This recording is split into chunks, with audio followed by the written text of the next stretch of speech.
ঈদে টাকা জমানোর জন্য রাতভর কাজ, কারখানার মেশিন কেড়ে নিল কিশোরের প্রাণ। চট্টগ্রামের মীরসরাই উপজেলার একটি ফিড মিল কাজ করার সময় মেশিনে আটকে মোহাম্মদ রাসেল নামের ১৭ বছর বয়সী এক কিশোরের মর্মান্তিক মৃত্যু হয়েছে। মঙ্গলবার ভোর রাতে উপজেলার জোড়াগঞ্জ ইউনিয়নের দক্ষিণ সেনারপাড়া এলাকায় অবস্থিত নাহার এগ্রো ফিড মিল্ক এই দুর্ঘটনাটি ঘটে। নিহত রাসেল স্থানীয় বাসিন্দা মোহাম্মদ আলমগীরের ছেলে।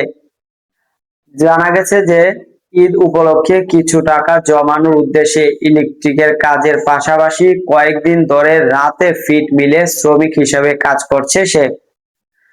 সোমবার রাতে সহকর্মীদের সঙ্গে কাজ করার সময় হঠাৎ ভুট্টা রাখার সাইলোতে পড়ে যায় রাসেল। সহকর্মীরা তাকে উদ্ধার করে চেষ্টা করলেও দ্রুত বের করতে পারেনি। পরে অন্য জনের সহায়তায় তাদের উদ্ধার করে উপজেলা স্বাস্থ্য কমপ্লেক্সে নেওয়া হলে চিকিৎসক মৃত ঘোষণা করেন।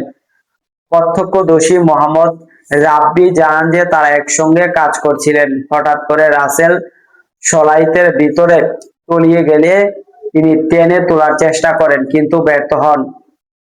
পরে অন্য শ্রমিকদের খবর দেওয়া হয়। ফিড মিল কর্তৃপক্ষ জানিয়েছে রাতে লোকজন স্থানীয় শ্রমিক কাজ করছিল। দুর্ঘটনার পরেই রাসেলকে হাসপাতালে নেওয়া হয়। চিকিৎসকদের ধারণা মেশিন ও সাইলোর ভেতরে দম বন্ধ হয়ে তার মৃত্যু হয়। দর্শক, সাবস্ক্রাইব করবেন, লাইক করবেন, শেয়ার করবেন, কমেন্ট করতে ভুলবেন না।